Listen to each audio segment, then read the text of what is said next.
Buenos días, buenas tardes, buenas noches. Bienvenidos al podcast Política Fe. Yo soy Byron. Y yo soy Chacha. Y bueno, Chacha, podemos empezar con la continuación de la noticia de la semana pasada de qué va pasando en Siria y que al parecer ahora Alemania y Francia quizá puedan jugar un papel importante allí, ¿no? Sí, hoy, el 3 de enero 2025, la ministra de Relaciones Exteriores alemana, Annalena Baerbock, y su colega francés, Barrot, llegaron a Damascus, a la capital de Siria. Eso es una visita importante y relevante, y la primera desde más o menos 14 años que Alemania ha mandado un representante alto a Siria, porque en 2011, cuando empezó la guerra civil en Siria, Alemania cerró su embajada en Damascus.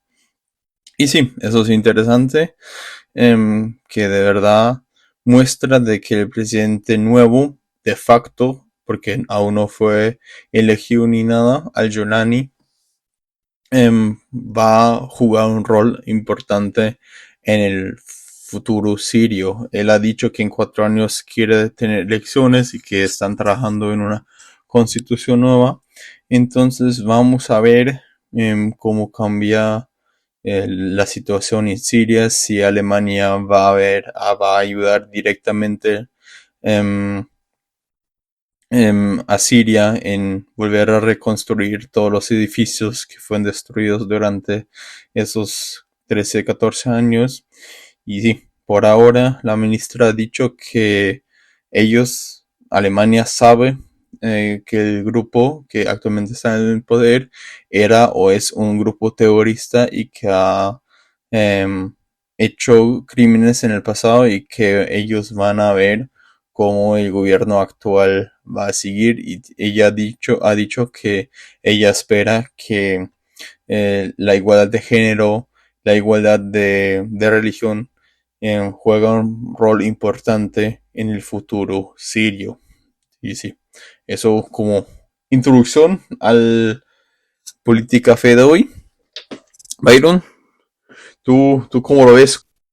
Pues yo creo que en el caso de que Siria vaya trabajando en una nueva constitución y que quieran eh, hacer elecciones en 4 años o al menos elegir de otra forma un presidente dentro de 4 años, creo que Francia y Alemania podrían ayudar como una nación de consultores casi, y, y al final que en Alemania y en Francia las cosas tampoco son perfectas y que las cosas no funcionan de la mejor manera, de igual forma, pero se puede ayudar como una forma de consultoría, y al final que Alemania y Francia tendrán sus intereses en Siria, y al final creo que puede ser el comienzo de una cooperación nueva. ¿Tú cómo lo ves? ¿Crees que Francia y Alemania puedan tener un papel importante en Siria? Sí, hay que decir que los dos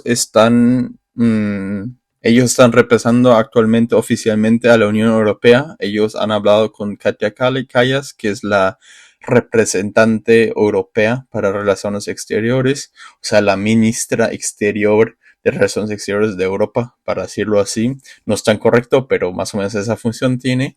Entonces, ellos están actualmente hablando para Europa en general, y Europa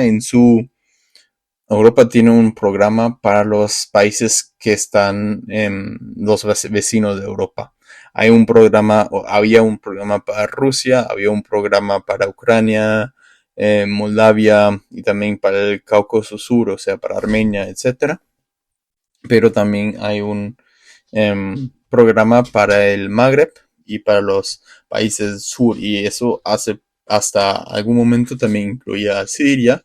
Entonces creo que Alemania y la Unión Europea tienen un interés profundo en establecer buenas relaciones con Siria, y también que regresa la estabilidad a Siria, porque igual Alemania y otros países tiene refugiados que actualmente con la política interior en varios países alemanes, en países europeos, toda esa dinámica podía llevar a cabo de que em, se intenta que algunos emigrantes de Siria regresan a su país de origen, y me imagino que también por el lado de los sirios hay muchos que quieren regresar a su país, que se entiende completamente. Entonces, sí, Al-Jurani, o sea, el actualmente jefe de gobierno de ese país, estaba hace pocos días en Arabia Saudita. Entonces él está en un tour de asegurarse apoyo de otros países, y obviamente lo que necesita, aparte de apoyo político, también es dinero para la reconstrucción del país, que va a ser muy costoso, y por lo tanto creo que cualquier país con dinero puede tener una buena o una mala influencia en el país, pero va a poder influir el país de una u otra forma. Y al parecer el Al-Jolani está abierto que de también dejar sus propios intereses un poco atrás, y también ver lo que piden los otros para ahí encontrar un compromiso que sí es diferente. Arabia Saudita persigue intereses diferentes que Israel. Israel persigue intereses diferentes que los países europeos. Entonces vamos a ver cómo sigue la situación ahí. Perfecto, y bueno, por la parte de Rusia, se dice que estaría abierto a hacer negociaciones para aceptar la paz, siempre y cuando Eslovaquia sea el país mediador. Sí, esos comunicados uno lo tiene que leer con muchísimo cuidado, porque Eslovaquia, igual que Hungría, en el pasado ha mostrado que son actores que están muy cerca de Moscú en el pensamiento, pero también dentro de la política europea. Son los únicos dos países que hasta poco han comprado eh, gas ruso en tubos, o sea, eh, en gasoductos. Y también dentro de la Unión Europea estaban siempre en contra de aumentar sanciones contra Rusia, etcétera. Entonces también los dos fueron los únicos representantes europeos que visitaron a Putin en los últimos 6 meses, o sea, desde el principio de Ucrania, pero esa visita fue de Hungría hace 6 meses, y de Fico, el presidente actual de Eslovaquia, hace unos 2 meses, creo. Entonces esos dos han hasta cierto punto defendido intereses rusos dentro de la Unión Europea, y por eso nos sorprende que Putin usa esos dos países como caballos de Troya para infiltrar a la política europea, y con abrir o decir que ellos podemos usar ese país como un lugar para negociar, obviamente logra usar ese país a su favor, porque sabe que para Eslovaquia eso sería algo grande. Entonces gana la confianza de ese país, y podría ser que lo usa para otros intereses. Por eso yo estaría muy cuidadoso con esos comunicados de Rusia, que intenta en especial destabilizar la Unión Europea y dividir los países europeos.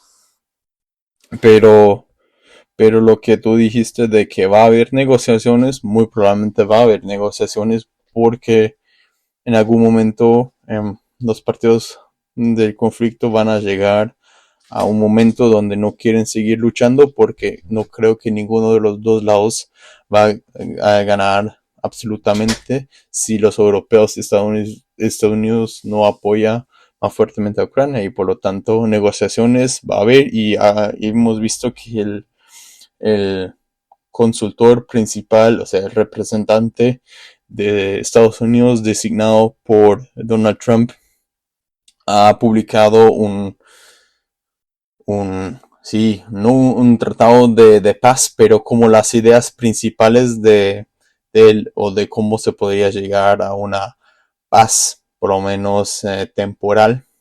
Y eso incluye, por un lado, de que Ucrania por 20 años no puede entrar a la OTAN, pero que también Ucrania tiene que entregar partes del territorio a Rusia, y sí, y aparte de eso también incluye garantías de seguridad. Garantías de seguridad, eso va a ser un punto clave porque en 1994 ya había un tratado entre Ucrania, Rusia, Inglaterra y Estados Unidos sobre misiles nucleares, porque cuando la Unión Soviética cayó, habían muchos misiles en Ucrania. En ese momento fue la segunda potencia nuclear, y devolvió esos misiles a Rusia.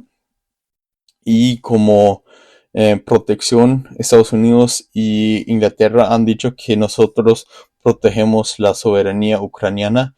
Y como hemos visto desde 2014, esa soberanía ya no existe, y Rusia y Estados Unidos e Inglaterra no han apoyado o han defendido esa soberanía. Por lo tanto, Ucrania va a estar muy cuidadoso en aceptar esas garantías de seguridad si no son suficientemente fuertes.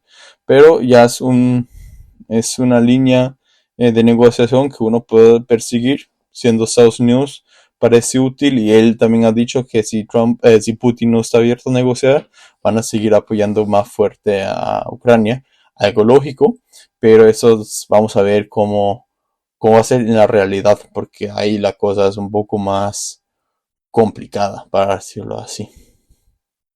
Perfecto, y como para ir cerrando, ¿cuáles fueron los dos atentados que pasaron en Estados Unidos? Si nos Sí, podría dar ahí un pequeño resumen. sí, en Las Vegas creo que explotó un carro eléctrico enfrente de un edificio, un edificio de Trump, de la empresa Trump. Había probablemente la persona adentro, se mató a sí mismo, y llevaba material explosivo dentro del carro, y creo que la única persona muerta es la persona que estaba dentro de ese carro. Y por otro lado, en New Orleans había un atentado, como en hace unas semanas, o similar como en Magdeburgo hace algunas semanas, donde una persona manejó su carro en una calle donde mucha gente estaba festejando, y mató creo que más de 10 personas, y ha herido a muchísimas más. Y creo que ahí también la persona que manejó el carro fue eliminado, pero igual han murido muchas otras personas.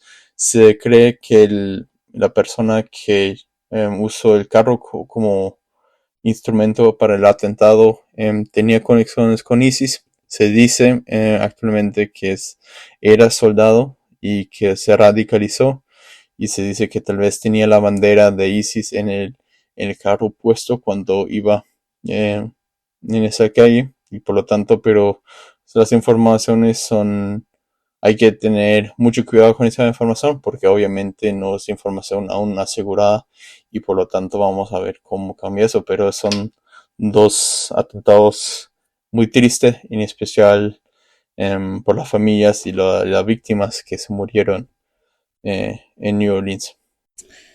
Sí, y bueno, también en las épocas, ¿no? Que se suma más, un atentado más en tan poco tiempo. Esperemos que mejore la situación en global y no solamente en Alemania y Estados Unidos. Y bueno, ¿algo más que agregar? Yo creo que estamos muy bien. Fue un Politicafé un poco más corto de lo normal, pero es año nuevo, entonces espero que tienen un buen año 2025, que lo usan, que aprovechen ese año, y sí, mucha suerte. Perfecto. Feliz año nuevo. Y esta vez no hubo muchos temas sobre Alemania, pero bueno, la última semana estuvo tranquila por acá. Entonces nos escuchamos la próxima semana. Denos un like por favor en Spotify, Google Podcast, Apple Podcast y YouTube. Y nos escuchamos la próxima semana. Chao, chao. Chau, chau.